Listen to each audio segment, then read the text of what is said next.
ശ്രീലങ്കൻ തീരത്ത് അമേരിക്ക ആക്രമിച്ച ഇറാനിയൻ നാവിക കപ്പലിനെ കൈയൊഴിഞ്ഞിരിക്കുന്നു കേന്ദ്ര സർക്കാർ എന്നുള്ളതാണ്. ഇറാനിയൻ കപ്പൽ ഇന്ത്യയുടെ അതിഥിയല്ല എന്ന പ്രതികരണം നടത്തിയിരിക്കുകയാണ് രാജ്യം. ഫെബ്രുവരി 25-ന് രാജ്യം വിട്ട കപ്പലിനെ ഇന്ത്യയുടെ അതിഥിയായി കാണാനാകില്ല.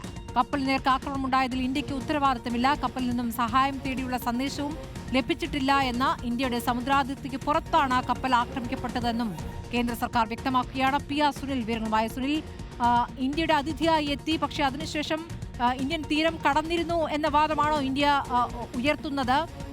ഇപ്പോൾ ഇറാൻ നടത്തിയ പ്രതികരണം യഥാർത്ഥത്തിൽ ഇന്ത്യ ഒരു കുഴപ്പത്തിൽ ചാടിച്ചിരിക്കുകയാണോ സുനിൽ?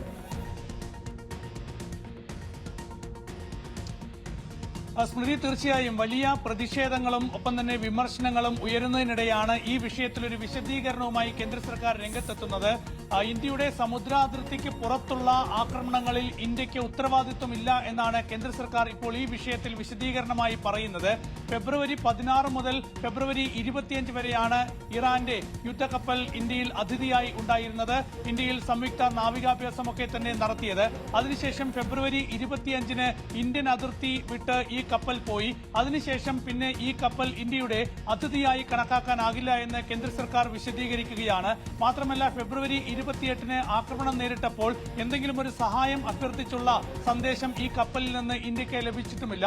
അതുകൊണ്ട് തന്നെ ഈ വിഷയത്തിൽ ഉത്തരവാദിത്വം ഏറ്റെടുക്കേണ്ട കാര്യമില്ല എന്നതാണ് ഇന്ത്യയുടെ വിശദീകരണം വരുന്നത്. ഏതായാലും കോൺഗ്രസ് അടക്കമുള്ള പ്രതിപക്ഷ പാർട്ടികൾ കേന്ദ്ര സർക്കാർ മൗനം പാലിക്കുന്നു, നയതന്ത്ര നീക്കങ്ങളൊക്കെ തന്നെ പരാജയപ്പെടുന്നു, അയൽ രാഷ്ട്രങ്ങളുമായുള്ള സഹകരണം ഇന്ത്യക്ക് നഷ്ടപ്പെടുന്നു തുടങ്ങിയ വലിയ രാഷ്ട്രീയ ആരോപണങ്ങൾ ഉയർത്തുന്നതിനിടയിലാണ് ഈ വിഷയത്തിൽ ഒരു വിശദീകരണം നൽകി ഉത്തരവാദിത്വത്തിൽ നിന്ന് കൈയൊഴിയുന്ന തരത്തിലൊരു പ്രസ്താവന കേന്ദ്ര സർക്കാർ നടത്തിയിരിക്കുന്നു. സുനിൽ, ഇപ്പോൾ കേന്ദ്ര സർക്കാരിന്റെ പ്രതികരണം അല്ലെങ്കിൽ ഈ വിഷയത്തിൽ പതുക്കെ വന്ന പ്രതികരണത്തിലൊക്കെ പ്രതിപക്ഷം അതിശക്തമായി തന്നെ വിമർശനം ഉയർത്തുന്ന ഘട്ടത്തിൽ കൂടിയാണ് ഇപ്പോൾ കേന്ദ്ര സർക്കാർ ഈ വിഷയത്തിൽ നമ്മുടെ അതിഥിയല്ല എന്ന പ്രതികരണം നടത്തുന്നത്. അപ്പോൾ അത് ഇസ്രയേലിനും അമേരിക്കയ്ക്കും അനുകൂലമായ ഒരു പ്രതികരണമായി വായിക്കാൻ പറ്റുമോ? ആ രൂപത്തിൽ പ്രതിപക്ഷം അത് ഏറ്റെടുക്കാനുള്ള സാധ്യത എത്രത്തോളമുണ്ട്?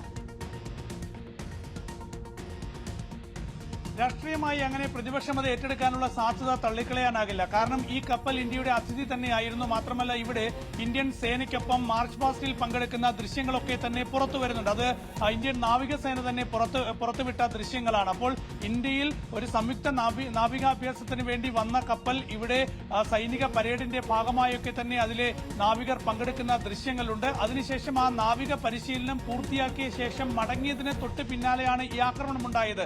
അപ്പോൾ അന്താരാഷ്ട്ര നിയമങ്ങളുടെ ലംഘനം ഈ വിഷയത്തിൽ ഉണ്ടായി എന്നാണ് ഇറാൻ അടക്കം ചൂണ്ടിക്കാണിക്കുന്നത്. അപ്പോഴാണ് ഇന്ത്യ ഈ കപ്പൽ ഇന്ത്യയുടെ അതിഥിയല്ല എന്ന് പറയുന്നത്. തീർച്ചയായും